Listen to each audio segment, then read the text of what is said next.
Canadian immigration එකෙන් අලුත් bill C12 කියන ලෝයක ඉන්ට්‍රඩියුස් කරලා දීප එකත් එක්ක අපට ගොඩාක් ඉන්ක්වයරිස් ඇවිල්ලා තියෙන අපේ ලංකාවේ ක්ලයන්ට්ස් ලගෙන්.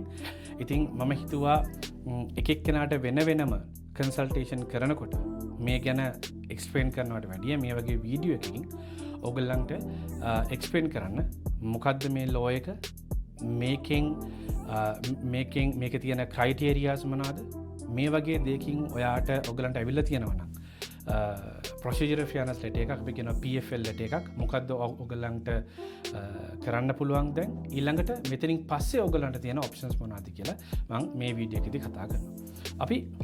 අපි කතා කරමු මුලින්ම මොකද්ද මේ බිල් C12 එක කියන්නේ කියලා. මේ ළඟදී සිද්ධ වෙච්ච ගොඩක් රෙෆියුජි කේසස් වල වැඩිවීමත් එක්ක asylum system එකට තියෙන ප්‍රෙෂර් එකත් එක්ක මේක අඩු කරන්න තමයි මේ බිල් C12 එක කැනඩියන් ඉමිග්‍රේෂන් එකකින් ඉන්ට්‍රොඩියුස් කරලා දුන්නේ. මේකෙදි ඒගොල්ලන් කියපු දේ තමයි ඕගොල්ලන් කැනඩාවට ඇවිල්ලා තියෙනවා නම් 2020 ජූන් 24th වලට පස්සේ ඔයා ඔයගලන්ට රිෆියුජි ඇප්ලිකේෂන් එකක් දාන්න පුළුවන් වෙන්නේ අවුරුද්දක් ඇතුළත විතරයි. හැබැයි මේ අවුරුද්ද ඇතුළත ඔයා කැනඩා වලින් එළියට ගිහිල්ලා ඇතුළට ඇවිල්ලා තිබුණත් ස්ටිල් අර පළවෙනියට කැනඩා වලට ආපු දවසේ ඉඳගෙන අවුරුද්දක් ඇතුළත ඕගොල්ලන් මේ රිෆියුජි ක්ලේම් එක සබ්මිට් කරන්න ඕනේ. එහෙම නැති වුණොත් ඕගොල්ලන්ගේ රිෆියුජි ක්ලේම් එක එලිජිබල් වෙන්නේ නැහැ ඉමිග්‍රේෂන් රිෆියුජි බෝඩ් එකට රිෆර් කරන්න. මේ රූල් එක ඇප්ලයි වෙන්නේ නැහැ ඕගොල්ලන් කැනඩා වලට ඇවිල්ලා තියෙන්නේ 2020 කියන්නේ මේලෙම 2020 ජූන් 24th වලට වඩා කලින් නම් ඔයගොල්ලන්ට මේ රූල් එක බලපන්නේ. දෙවෙනි දේ තමයි ඒගොල්ලන් අරගෙන ආපු ඔයගොල්ලන් කැනඩා වලට ඇවිල්ලා තියෙන්නේ කැනඩා USA බෝඩ් එක through නම් ඔයාගේ රිෆියුජි ක්ලේම් එක within 14 days ඔයා සබ්මිට් කරන්න ඕන. ඔයාට within 14 days ඔයාට සබ්මිට් කරන්න බැරි වුණොත් අන්න එතකොටත් වගේ රිෆියුජි ක්ලේම් එක ඉමිග්‍රේෂන් රිෆියුජි බෝඩ් එකට රිෆර් කරන්නේ නැහැ. ඉතින් මෙන්න මේ ක්‍රයිටේරියාස් දෙකට අයිති වෙන්නේ නැත්නම් ඔයගොල්ලන් ගොඩක් කට්ටියට රීඩිටර්මිනේෂන් කියන සබ්ජෙක්ට් එක යටතේ ඔයගොල්ලන්ට ප්‍රොසීජරල් ෆෙයර්නස් ලෙටර් එකක් ඇවිල්ලා ඇති.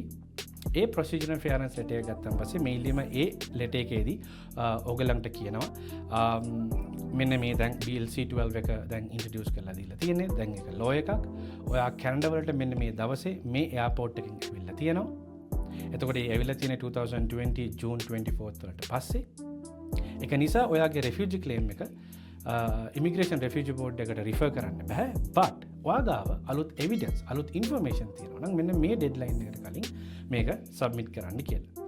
මේ ලෙටර් එක ඕගලන්ට ඇවිල්ලා තියෙනවා නම් මේක සීරියස් ලෙටර් එකක්. අනිවාර්යයෙන්ම මේ ලෙටර් එකට ඕගලන් ඒ දීලා තියෙන ඩෙඩ්ලයින් එක ඇතුළත ඕගලන්ගේ තියෙන නිව් එවිඩන්ස් ඒ වගේ දේවල් ඕගලන් රිෆියුජි ක්ලේම් එක දාපු පෝර්ටල් එකෙන් ඕගලන්ට සබ්මිට් කරන්න පුළුවන්.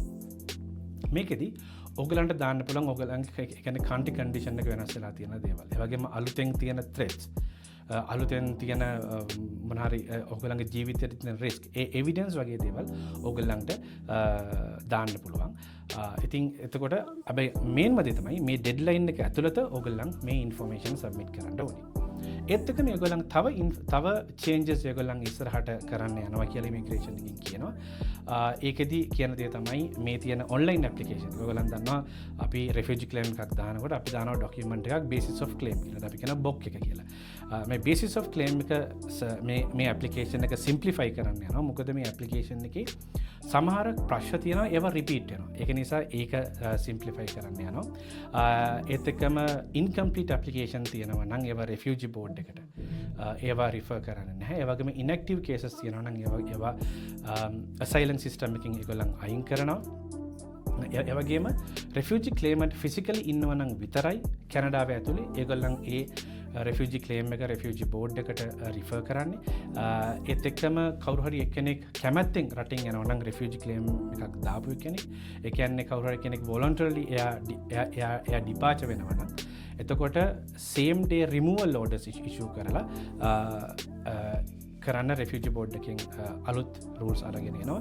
ඒත් එක්කම වල්නරබල් ඇප්ලිකන්ස්ලා, ඒ කියන්නේ අපි ගත්තොත් මයිනර් ඇප්ලිකන්ස්ලා ඉන්නවා නම් ඒගොල්ලන්ට ලීගල් රෙප්‍රසෙන්ටේටිව්ස්ලා ඉමිග්‍රේෂන් එකෙන් සයින් කරනවා. ඉතින් මෙන්න මේ වගේ රූල්ස් උත් ඒගොල්ලන් ඉස්සරහට අරගෙන යනවා. ඉතින් අපි බලමු මේල්ලිම දැන් මම ඉස්සලකෝ වගේ මේ වගේ ලෙටර් එකක් ඇවිල්ලා තියෙනවා නම් දැන් ඕගලන්ට කරන්න පුළුවන් දේ මොකක්ද කියලා මම ආයෙත් කතා කරන්න. එතකොට මේකෙදි ඕගලන්ට කරන්න පුළුවන් දේ තමයි මේ තියෙන ඉන්ෆෝමේෂන් ඕගලන්ගේ රෙෆියුජි ක්ලේම් එකේ තියෙන අලුත් ඉන්ෆෝමේෂන් තියෙනවා නම් ඕගලන්ට පුළුවන් සබ්මිට් කරන්න. ඒ වගේම මේ වගේ දෙකට රිප්ලයි කරනකොට මම රෙකමන්ඩ් කරනවා ඕනම කේස් එකකදී ප්‍රොසීජර් ෆෙයර්නස් එකක් ඇවිල්ලා තියෙනවා නම් මේක තනියෙන් රිප්ලයි කරන්න යන්න එපා. අනිවාර්යයෙන්ම ඉමිග්‍රේෂන් ප්‍රොෆෙෂනල් කෙනෙක්, ඒ කියන්නේ ඉමිග්‍රේෂන් කන්සල්ටන්ට් කෙනෙක්, එහෙම නැත්නම් ඉමිග්‍රේෂන් ලෝයර් කෙනෙක්. ඉමිග්‍රේෂන් කන්සල්ටන්ට් කෙනෙක් ගත්තාමත් ඉමිග්‍රේෂන් රෙෆියුජි බෝඩ් ස්පෙෂලයිසේෂන් එකක් තියෙන ඉමිග්‍රේෂන් කන්සල්ටන්ට් කෙනෙක් වෙන්න ඕන. හැම ඉමිග්‍රේෂන් කන්සල්ටන්ට් කෙනෙකුටම ඕගොල්ලන්ව ඉමිග්‍රේෂන් රෙෆියුජි බෝඩ් එක ඉස්සරහා රිප්‍රසන්ට් කරන්න බෑ. හැබැයි ඕන ඉමිග්‍රේෂන් ලෝයර් කෙනෙකුට ඕගොල්ලන්ව ඉමිග්‍රේෂන් රෙෆියුජි බෝඩ් එක ඉස්සරහා රිප්‍රසන්ට් කරන්න පුළුවන්. ඉතින් මේ වගේ ලෙටර් එකක් ඇවිල්ලා තියෙනවා නම් අනිවාර්යයෙන්ම ප්‍රොෆෙෂනල් හෙල්ප් එකක් අනිවාර්යයෙන්ම ගන්න මේකට රිප්ලයි කරනකොට. එතකොට ඉතින් මෙන්න මේ වගේ දේවල් නිසා තමයි අපි හැමනිතරම අපේ ස්පෙෂලි මේ වගේ රෙෆියුජි ඇප්ලිකේෂන් එකක් කරන ක්ලයන්ට් මේලිම ක්ලයන්ට්ස්ට කියන්නේ කලබල වෙන්න එපා. මේ වගේ කේස් එකක් දානකොට සම්පූර්ණයෙන්ම එවිඩන්ස් එක එකතු කරගෙන මේ වගේ රෙෆියුජි කේස් එකක් දාන්න කියන්නේ. සමහර කන්සල්ටේෂන්ස් මම කරා ඒ ක්ලයන්ට් වක්වත් දාන්නේ නැහැ. එයාගේ බේසිස් ඔෆ් ක්ලේම් එකේ දාපු ඉන්ෆර්මේෂන් මොනවද කියලා. දැන් එයාගේ ඉමිග්‍රේෂන් කන්සල්ටන්ට් වක්වත් ඉමිග්‍රේෂන් ලෝයර් වක්වත් ඉවන් ෆෝන් ආන්සර් කරන්නෙත් නැහැ. ඉතින් ඒ වගේ දේවල් වලට මූණ දීලා තියෙන ක්ලයන්ට්ස්ලා එක්ක කන්සල්ටේෂන් කරා. ඉතින් මේ තියෙන සිටුේෂන් එකත් එක්ක අපිට හැම ක්ලයන්ට් කෙනෙකුටම සපෝට් කරන්න බෑ. මොකද හේතුව අපිවත් දන්නේ නැත්නම් මොනවද බේසිස් ඔෆ් ක්ලේම් එකට දාලා තියෙන්නේ කියලා. අමාරුයි ඒ වගේ PFL එකට සපෝට් කරන්න ඒ දීලා තියෙන ඩෙඩ්ලයින් එකත් එක්ක. ඉතින් ඒත් එක්කම ඔයගොල්ලන් දැනගන්න ඕන දේ තමයි මේ රෙෆියුජි ඇප්ලිකේෂන් එක කියලා කියන්නේ ඒක one way ඇප්ලිකේෂන් එකක්. අපි දුමු කවුරු කෙනෙක් වර්ක් පර්මිට් එකකින් ඉන්නවා නම් එයාට ස්ටුඩන්ට් පර්මිට් එකට ඇප්ලයි කරන්න පුළුවන්. ස්ටුඩන්ට් පර්මිට් එකකින් ඉන්නවා නම් වර්ක් පර්මිට් එකට එහෙම නැත්නම් විසිටර් වීසා එකට ඇප්ලයි කරන්න පුළුවන්. විසිටර් රෙකෝඩ් එකට ඇප්ලයි කරන්න පුළුවන්. හැබැයි රෙෆියුජි ක්ලේම් එකක් දාපු කෙනෙක්ට ඒ රෙෆියුජි ක්ලේම් එක විත්ඩ්‍රෝ කරලා වර්ක් පර්මිට් එකකට එහෙම නැත්නම් විසිටර් වීසා එකට ස්ටුඩන්ට් පර්මිට් එකට ඇප්ලයි කරන්න බෑ.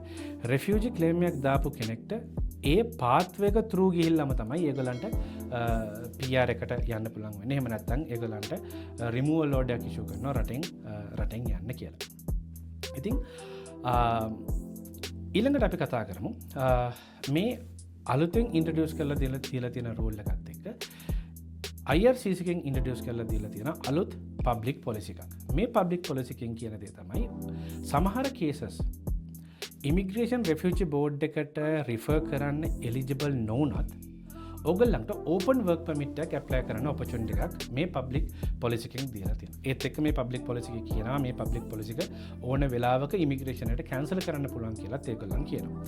ඉතින් මේක ගැන කතා කරොත් මේකෙදී කියන දේ තමයි ඕගොල්ලන් ඉමිග්‍රේෂන් රෙෆියුජි බෝඩ් එකට රිෆර් කරන්න බැරුණත් ඕගොල්ලන්ගේ ක්ලේම් එක ඒක ඉන්එලිජිබල් වුණත් ස්ටිල් ඕගොල්ලන්ට ප්‍රා ඇප්ලිකේෂන් එකට ඇප්ලයි කරන්න පුළුවන් කියලා. මේකට අපි කියනවා ප්‍රී රිමූවල් රිස්ක් ඇසස්මන්ට් කියලා. මේ ටර්ම් එක ගොඩක් අයට අලුත් දෙයක් වෙන්න පුළුවන්. මොකද රෙෆියුජි ක්ලේම් එකක් ඇප්ලයි කරනකොට ඒගොල්ලන් ප්‍රා කියන ටර්ම් එක ගැන ප්‍රා ඇප්ලිකේෂන් එක ගැන හිතන්නේ නැහැ. මම මේ වීඩියෝ එකේ අන්තිමට කතා කරන්නම් සාමාන්‍යයෙන් ප්‍රා ඇප්ලිකේෂන් එකකදී මොන වගේ දේවල්ද අපි කරන්න ඕනේ කියලා. බට් මම මේ පබ්ලික් පොලිසි එක අයිත් ඉන්ට්‍රොඩියුස් කරලා දුන්නත් එහෙම ඒකෙදි කියන දේ තමයි ඕගොල්ලන් කියන්නේ ඕගොල්ලන්ගේ රෙෆියුජි ක්ලේම් එක ඉන්එලිජිබල් වුණත් ඉමිග්‍රේෂන් රෙෆියුජි බෝඩ් එකට රිෆර් කරන්න ස්ටිල් ඕගොල්ලන්ට ප්‍රා ඇප්ලිකේෂන් එකක් කරන්න පුළුවන්. ඒත් එක්කම ඒගොල්ලන්ට තව දෙන දෙයක් තමයි ඔපචුනිටි එකක් දෙනවා ඕපන් වර්ක් පර්මිට් එකකට ඇප්ලයි කරන්න. ඒත් එක්කම ඕගොල්ලන්ට ඔරිජිනලි දැන් රෙෆියුජි ක්ලේම් එක ඇප්ලයි කරාට පස්සේ මුලින්ම ඒගොල්ලන් කියන මේක රෙෆියුජි බෝඩ් එකට දාන්න පුළුවන්. ඊට පස්සේ ඕගොල්ලන්ට ඕපන් වර්ක් පර්මිට් එකක් දෙනවා. මේ ඕපන් වර්ක් පර්මිට් එකෙන් ඔයාට කන්ටිනියුවලි වර්ක් කරන්න පුළුවන්. ඔයාට ප්‍රා නොටිෆිකේෂන් එක එනකම්. ප්‍රායකට ඇප්ලයි කරන්න පුළුවන් කියලා නොටිෆිකේෂන් එක එනකම් ඔයගලන්ට ඒ තියෙන ඕපන් වර්ක් පර්මිට් එකෙන් වැඩ කරන්න පුළුවන්. එතකොට ඒකද කියන්නේ ප්‍රා ඇප්ලිකේෂන් එකක් කරන්න පුළුවන්. එහෙම නැත්නම් ඔයගලන්ට ඔපචුනිටි එකක් දෙන ඕපන් වර්ක් පර්මිට් එකට ඇප්ලයි කරන්න ප්‍රා නොටිෆිකේෂන් එක එනකම්. එහෙම නැත්නම් ඉනිෂියල් වර්ක් පර්මිට් එකෙන් ඔයගලන්ට වැඩ කරන්න පුළුවන් ඒ ප්‍රා නොටිෆිකේෂන් එක එනකම්. ඉතින් මේ ප්‍රා ඇප්ලිකේෂන් එක ගැන කතා කරොත් මේක ඕගල්ලන්ට ඕන නිසා ඇප්ලයි කරන්න පුළන් ඇපලිකේෂන් එකක් නෙවෙයි. ගවර්න්මන්ට් එක තමයි ඩිසයිඩ් කරන්නේ ඔයාට ඔයා එලිජිබල් වෙනවද ප්‍රා ඇප්ලිකේෂන් එකක් කරන්න. එතකොට ඔයාලා නොටිෆිකේෂන් එකක් කියනවා ප්‍රා ඇප්ලිකේෂන් එකක් කරන්න කියලා. මේ නොටිෆිකේෂන් එක ආවට පස්සේ මේකේදී මම රෙකමන්ඩ් කරනවා මේ වගේ ඇප්ලිකේෂන් එක නම් තනියෙන් කරන්න යන්න එපා. ඒකට හේතුව තමයි මේ වගේ ඇප්ලිකේෂන් එකක් තරමක් කියන්නේ කම්ප්ලෙක්ස් ඇප්ලිකේෂන් එකක්. සමහරට ඔගල්ලන්ගේ යාලු ඉන්න බලන් තනියෙන් කරගත්ත කට්ටිය බට් එවුනාට මම හැමනිතරම රෙකමන්ඩ් කරනවා මේ වගේ දෙයක්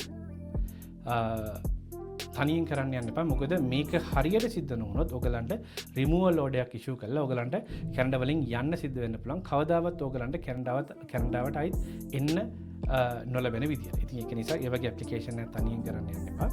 මේ වගේ වෙලාවලදී මේ නොටිෆිකේෂන් එක ආවට පස්සේ සමහර වෙලාවට ඔයගලන්ට දවස් 14ක 20ක ඔය වගේ කාලයක් තමයි ඔයගලන්ට හම්බ වෙන්නේ මේ වගේ දෙයකට ඇප්ලයි කරන්න. ඉතින් ඒ වගේ වෙලාවල් වලදී මේ ප්‍රා ඇප්ලිකේෂන් එකක් සක්සස් වෙන්න නම් ඔයගලන්ට නිව් එවිඩන්ස් තියෙනවා නම් ඔයගලන්ගේ තියෙන මේ රිස්ක් සිටුේෂන් එක ගැන අන්න ඒ වගේ දේවල් සබ්මිට් කරන්න ඕනේ. ඒ වගේම ඔයගලන්ගේ කන්ට්‍රි කන්ඩිෂන් එක වෙනස්ලා තියෙනවා නම් ඒ වගේ දේවල් ඇඩ් කරන්න ඕනේ. ඒ වගේම අලුතෙන් ත්‍රෙට්ස් අටැක්ස් ඒ වගේ දේවල් තියෙනවා නම් දැන් උදාහරණයක් හිතන්න ඔයාට ඔයාගේ රටට යන්න විදියක් නැහැ. කවුරු හරි කට්ටියක් ළඟදී ඇවිල්ලා ඔයගලන්ගේ ගෙදර කුඩු කරලා ගිහිල්ලා. ඔන්න ඔය වගේ ෆොටෝස් ඒ වගේම ගෙදර කට්ටිය පොලිස් කම්ප්ලේන්ට් එකක් දාලා තියෙනවා. ඔය වගේ දේවල්. ඒ වගේම නඩුවක් යනවා නම් ඒක අලුතෙන් ෆයිල් කරනකොට ඔන්න ඔය වගේ දේවල්.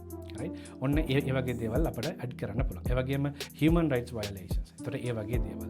ඊළඟට medical and psychological issues. මෙන්න මේ වගේ දේවල් අපිට ඇඩ් කරන්න පුළුවන්.